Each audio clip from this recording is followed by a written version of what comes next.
तो आपको याद होगा कि राहुल गांधी विदेश गए थे और यहां पर उन्होंने एक इंटरव्यू के दौरान देश के जो मौजूदा स्थिति है उस पर उन्होंने चर्चा की थी, चाहे वो शिक्षा का क्षेत्र हो, चाहे वो वित्तीय क्षेत्र हो, इकोनॉमिक क्षेत्र हो। और इसको लेकर उन्होंने जो जो अपनी बातें रखी हैं एक बड़े मंच पर, उन बयानों को लेकर अब देश के अंदर इनके बयानों की निंदा हो रही है और ये कहा जा रहा है कि देश के बाहर भारत होता है, बीजेपी या कांग्रेस नहीं होता है। और जिस तरीके से राहुल गांधी ने अपने इंटरव्यू के दौरान कुछ बातें कही हैं वो सीधे तौर पर राष्ट्र विरोधी बातें, ऐसा कहना है बीजेपी का।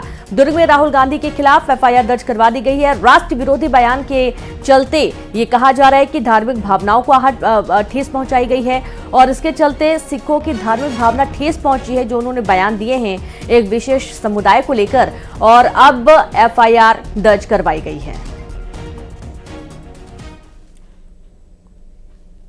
रायपुर में भी राहुल गांधी के खिलाफ एफआईआर दर्ज हुई है। बीजेपी के नेता की शिकायत पर मामला दर्ज किया गया।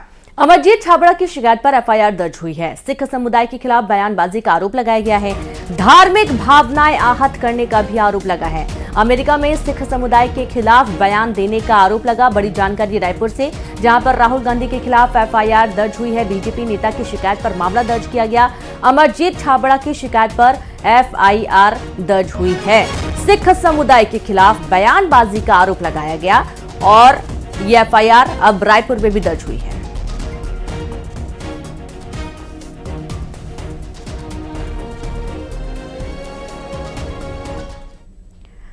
सीएम डॉक्टर मोहन यादव आज कोलकाता के दौरे पर रहेंगे, जहां कोलकाता में जीआईएस की मीटिंग में शामिल होंगे। इसमें देश विदेश के कई उद्योगपति शामिल होंगे। मुख्यमंत्री औद्योगिक संगठनों से प्रदेश में निवेश को लेकर चर्चा भी करेंगे। तो बहुत महत्वपूर्ण है आज मुख्यमंत्री डॉक्टर मोहन यादव का कोलकाता का दौरा, जहां वो कोलकाता में जीआईएस की मीटिंग में शामिल होंगे। एक तरह से निवेशकों से वो मुलाकात करेंगे, उनसे बातचीत करेंगे। देश विदेश के कई उद्योगपति क्योंकि इसमें शामिल होंगे। मुख्यमंत्री औद्योगिक संगठनों से प्रदेश में निवेश को लेकर चर्चा भी करेंगे।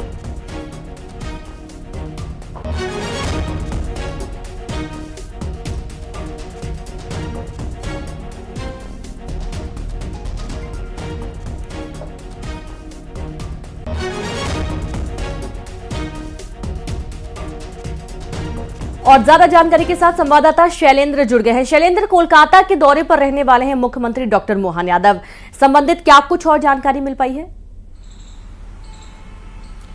देखिए, बिल्कुल मध्य प्रदेश में समुचित तरीके से निवेश आए, इसके लिए मध्य प्रदेश की सरकार लगातार काम कर रही है। जिस तरीके से इंडस्ट्री कॉन्क्लेव की शुरुआत मध्य प्रदेश में हुई, पहले उज्जैन में कॉन्क्लेव हुआ, उसके बाद जबलपुर, उसके बाद ग्वालियर में, तो ये रीजनल इंडस्ट्री कॉन्क्लेव में जिस तरीके का निवेशकों ने मध्य प्रदेश के प्रति अपना उत्साह जताया है, उसको लेकर अब मध्य प्रदेश सरकार भी खासी उत्साहित नजर आ रही है। और आगामी फरवरी में 2025 में जीआईएस यानी ग्लोबल इन्वेस्टर समिट का आयोजन किया जाना है। उसको लेकर मध्य प्रदेश के मुख्यमंत्री डॉक्टर मोहन यादव लगातार अलग अलग राज्यों का, बड़े शहरों का दौरा कर रहे हैं और वहां के जो उद्योगपति हैं उनसे मुलाकात कर रहे हैं और मध्य प्रदेश के बारे में बता रहे हैं किस तरीके से मध्य प्रदेश निवेशकों के लिए सबसे मुफीद इलाका हो सकता है। क्योंकि देखिए, जिस तरीके से चाहे उज्जैन की बात हो, ग्वालियर की बात हो या फिर जबलपुर की बात हो, यहां पर भी बड़ी संख्या में निवेशक पहुंचे थे। न केवल भारत के निवेशक बल्कि विदेश के निवेशक जब यहां पहुंचे तो यहां की जो परिस्थितियां थी उसको देखकर उन्होंने काफी खुशी जताई थी और काफी लंबा इन्वेस्टमेंट भी यहां पर करने की बात हुई है। तो ऐसे में अब जब ग्लोबल इन्वेस्टर समिट होना है, जिसमें पूरे देश भर से उद्योगपति तो आएंगे ही आएंगे, लेकिन विदेश के डेलीगेट्स भी यहां पर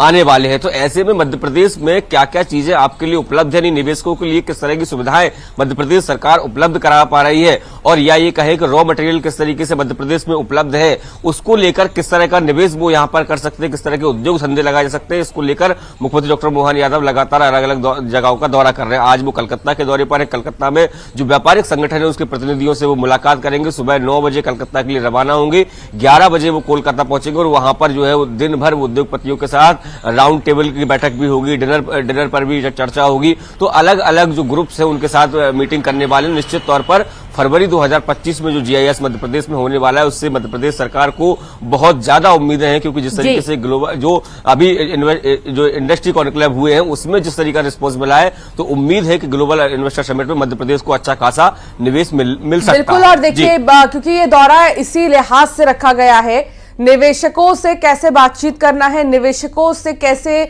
मिलना जुलना है, ये बखूबी जानते हैं मुख्यमंत्री डॉक्टर मोहन यादव। और इससे पहले बैंगलोर में भी उन्होंने कई उद्योगपतियों से मुलाकात की थी। बहुत शुक्रिया शैलेंद्र, आप बने रहिए, आगे भी आपसे जानकारी लेंगे।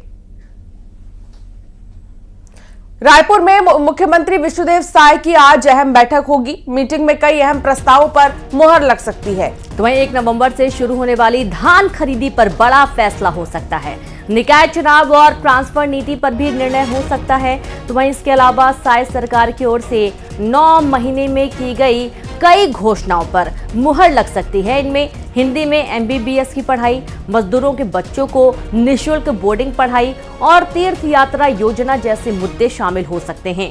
बड़ी जानकारी आपको दे रहे हैं रायपुर से, जहां पर साय कैबिनेट की आज अहम बैठक होगी। मीटिंग में कई अहम प्रस्तावों पर मुहर लग सकती है। 1 नवंबर से शुरू होने वाली धान खरीदी पर बड़ा फैसला हो सकता है। युगल तिवारी संवाददाता साथ जुड़ गए हैं। युगल, आज साय कैबिनेट की जो अहम बैठक होगी उसमें किन चीजों को लेकर जो है चर्चा की जाएगी, कौन से ऐसे प्रस्ताव हैं जो पेश किए जाएंगे? जी देखिए अंशिका, साय कैबिनेट की आज अहम बैठक होगी और 11 बजे बैठक है वो जो नया रायपुर है उसमें शुरू हो जाएगी। मुख्यमंत्री इस बैठक की अध्यक्षता करेंगे और सबसे खास बात यही है कि मानसून का सीजन है, कई जिले ऐसे हैं जहां कम बारिश हुई है, तो वहां के किसानों को किस तरह की दिक्कत है, फसलों को कितना नुकसान हुआ है, उत्पादन कितना प्रभावित होगा, ये एक मुद्दा हो सकता है।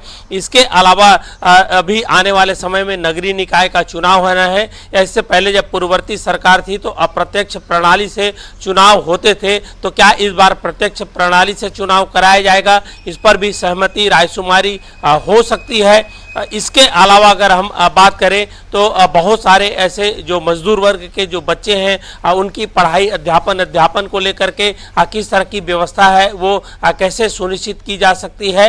और अहम बात यही है, 1 नवंबर से बम्पर धान की खरीदी छत्तीसगढ़ सरकार है वो करती है, तो उसके लिए रणनीति है वो बनाई जा सकती है। जितने समिति हैं, धान खरीदी केंद्र हैं, उनको किस तरह की व्यवहारिक दिक्कतें आती हैं और धान का समर्थन मूल्य पर लेना है, टारगेट क्या होगा, लक्ष्य क्या होगा, इन तमाम मुद्दों पर है वो हो सकती है। आने वाले समय में जो विधानसभा का जब सत्र चलेगा तो उसमें भी कई अनुपूरक जो बजट है उस पर भी जो सहमति है, रायशुमारी है वो की जा सकती है। कुल मिलाकर ये कहा जा सकता है कि जब साय कैबिनेट की बैठक होगी तो उसमें मोदी की गारंटी से लेकर के जो स्थानीय जो लोगों की जो समस्या है, जो मांगे हैं और किस तरह से इंफ्रास्ट्रक्चर पर विकास कार्य करने हैं, उन तमाम मुद्दों पर चर्चा है वो हो सकती है। जी बिल्कुल, बहुत शुक्रिया आपका युगल तमाम जानकारी साझा करने के लिए। और इस तरीके से तमाम मुद्दे हैं जिनको लेकर बातचीत होगी और कई मुद्दों को, कई प्रस्ताव को हरी झंडी मिलने के भी आसार हैं। और अब आगे बढ़ेंगे, जहां किसानों की समस्या को लेकर मध्य प्रदेश में कांग्रेस आज हल्ला बोलेगी। कांग्रेस सभी जिलों में एक साथ किसानों की समस्याओं को लेकर प्रदर्शन करेगी। प्रदेश प्रभारी भंवर जितेंद्र सिंह, प्रदेश अध्यक्ष जीतू पटवारी और पूर्व मुख्यमंत्री दिग्विजय सिंह इंदौर में प्रदर्शन में शामिल होंगे। नेता प्रतिपक्ष धार में रहेंगे, कमलनाथ छिंदवाड़ा में किसान न्याय यात्रा में शामिल होंगे, तो भोपाल में पूर्व नेता प्रतिपक्ष अजय सिंह कमान संभालेंगे। सोयाबीन की एमएसपी 6,000 रुपए करने और धान की, गेहूं की एमएसपी बढ़ाने, साथ ही किसानों की कई मांगों को लेकर कांग्रेस न्याय यात्रा निकाल रही है। पहले से ही कांग्रेस ने न्याय यात्रा निकालने का फैसला लिया था, ऐलान किया था। किसानों की समस्याओं को लेकर मध्य प्रदेश में कांग्रेस आज हल्ला बोलेगी। और सीधे रुक करेंगे, संवाददाता शैलेंद्र जुड़ गए हैं। शैलेंद्र, आज कांग्रेस हल्ला बोल करने वाली है किसानों की तमाम जो समस्याएं हैं और जो मांगे हैं उसको लेकर। बिल्कुल बिल्कुल कि पिछले सप्ताह ही मध्य प्रदेश कांग्रेस ने इस बात का ऐलान किया था कि एमएसपी नहीं मिल पा रही है किसानों को, चाहे वह गेहूं की बात हो, धान की बात हो, या हाल ही में जिस तरीके से सोयाबीन पर 4892 रुपए की एमएसपी घोषित की गई है। कांग्रेस का ये कहना है और किसान संघ का भी ये मानना है कि ये जो लागत है उसके आसपास ये एमएसपी है, उन किसानों को इस एमएसपी से कोई फायदा नहीं होने वाला है और ऐसे में उनकी एमएसपी को कम से कम 6000 रुपए किया जाना चाहिए। इन्हीं सब मांगों को लेकर, चाहे खाद बीज की समस्या हो, नहरों में पानी छोड़े जाने को लेकर बात हो, या फिर ग्रामीण इलाकों में विद्युत आपूर्ति को लेकर बात हो, तो इन सब समस्याओं को लेकर, इन किसान से जुड़ी समस्याओं को लेकर कांग्रेस जो है लगातार सड़कों पर है। कल जिस तरीके से हमने देखा कि बुधनी में खुद जीतू पटवारी वहां पहुंचे तो एक बड़ा जोरदार प्रदर्शन वहां पर किया गया था और आज मध्य प्रदेश के सभी जिलों में एक साथ जो है ये प्रदर्शन किया जाना है। सभी तमाम दिग्गज जो नेता है आज वो सड़कों पर नजर आने वाले हैं। मध्य प्रदेश के प्रदेश प्रभारी की बात करूं, भंवर जितेंद्र सिंह, पूर्व मुख्यमंत्री दिग्विजय सिंह और जीतू पटवारी इंदौर में अगर मोर्चा संभालेंगे तो छिंदवाड़ा में कमलनाथ रहेंगे। ग्वालियर में अगर बात करें तो अशोक सिंह हो या फिर पूर्व नेता प्रतिपक्ष जो डॉक्टर गोविंद सिंह रहने वाले हैं।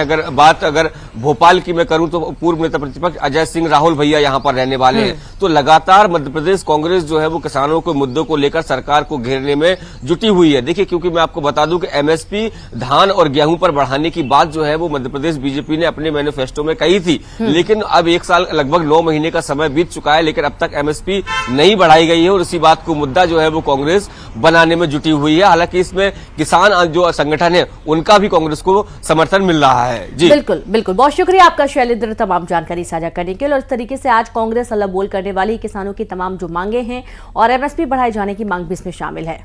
आगे बढ़ेंगे और बात करेंगे इंदौर की, जहां 4 साल के मासूम बच्चे का कोई सुराग नहीं मिल पाया है। बच्चे की तलाश में पुलिस इलाके के 2 से 4 किलोमीटर परिधि के घरों की तलाशी ले चुकी है। एसडीआरएफ की टीम ने भी नाले में बच्चे की तलाशी की। पुलिस के 10 टीमें अलग अलग थानों में अलग अलग स्थानों पर बच्चे की तलाश में जुटी है और इस बीच सूचना देने वाले को बच्चे के पिता ने 1 लाख रुपए इनाम देने की घोषणा की है। साथ ही इंदौर पुलिस को बच्चे की शुजालपुर में होने की सूचना मिली थी। शुजालपुर रेलवे स्टेशन पर बच्चे के दिखने की सूचना पर इंदौर पुलिस की टीम पहुंची, लेकिन वहां भी पुलिस को कोई सुराग नहीं मिल पाया है। 4 साल का मासूम अचानक से लापता हो गया और अब इसको ढूंढने के लिए तमाम थानों की पुलिस जुटी हुई है। परिजन परेशान हैं और जानकारी देने वाले को पिता ने 1 लाख रुपए इनाम दिए जाने की घोषणा भी की है, ऐलान किया है। कई जो नदी नाले हैं वहां पर भी तलाश की जा रही है, लेकिन अभी तक हाथ खाली हैं। शुजालपुर में होने की बात कही गई थी, लेकिन शुजालपुर में जब इंदौर पुलिस पहुंची तो वहां पर भी बच्चे का कोई पता नहीं लग पाया।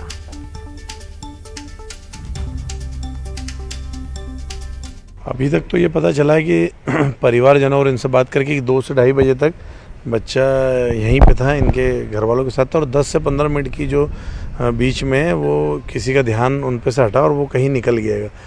कुछ बच्चों को जो उसके साथ खेल रहा था उसका कहना है कि किसी खेलते खेलते गाड़ी के पीछे निकल गया, और बाकी के परिजनों का कहना है कि यहाँ पे भी एक कार्यक्रम चल रहा था और थोड़ा आगे इनके समाज के मंदिर है, वहाँ पर भी लगभग 500-700 लोग थे, तो 1500 लोगों का एक कार्यक्रम था, तो संभवतः उधर जा सकता है। और कुछ पास में कुछ निर्माणाधीन मकान है तो उसके बाहर भी खेलता हुआ देखा गया है, ऐसा वहाँ के मजदूरों ने बताया। तो इस पूरे इलाके में हम सर्चिंग कर रहे हैं, आसपास के सीसीटीवी कैमरों में तलाश कर रहे हैं और जल्दी इसको ढूंढ।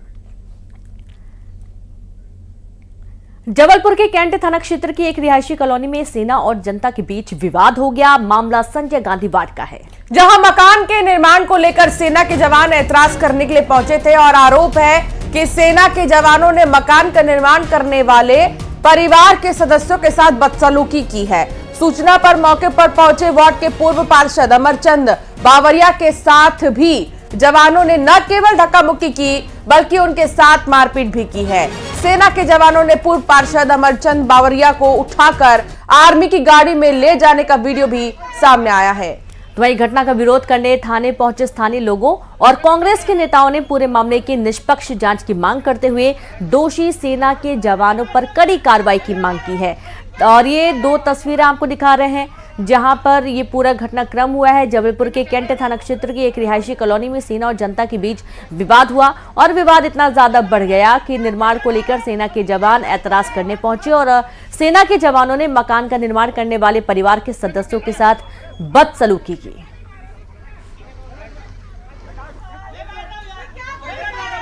8-10 मिलिट्री वाले थे, वो आए और एकदम से बदतमीजी करने लगे और मुझे उठा के लेके जा रहे थे गाड़ी में। उनकी मिलिट्री की गाड़ी थी। कहाँ ले गए? वो उनके जो भी ऑफिस था ब्रिगेडियर जी का। क्यों किया ऐसे? क्या कारण? सर मेरा मकान बन रहा है संजय गांधी नगर में, तो वो उनको किसी ने कंप्लेन की थी, तो वो उस चक्कर में मुझे उठा के ले जा रहे थे। मुझे धक्का दिया जिससे मेरे पैरों पे चोट आई है। का ये रहा होगा कि ये डिफेंस लैंड है, उसमें आर्मी वाले, ऐसा इनका कहना है कि आर्मी वाले आए और उन्होंने उस मकान को रोकने का जो भी हस्तक्षेप किया, तो उसमें इन्होंने स्थानीय जो पार्षद हैं अमरचंद बाबरिया जी, उनका सहयोग लिया और गए वहाँ पे, तो उनके साथ भी आर्मी वालों ने बदतमीजी की है।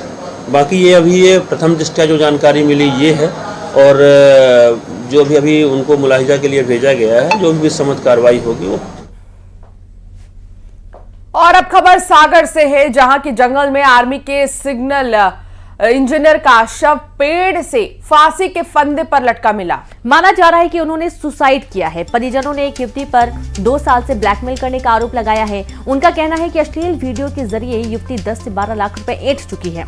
पुलिस ने जांच शुरू कर दी है। पुलिस ने शव का पोस्टमार्टम कराया है। देवेंद्र सेना में सिग्नल इंजीनियर के पद पर थे। वह 15 दिन की छुट्टी पर घर आए थे। मृतक के परिजनों ने रहली निवासी कुछ लोगों पर नामजद ब्लैकमेल करने के आरोप लगाए हैं, जिसमें एक लड़की भी शामिल है।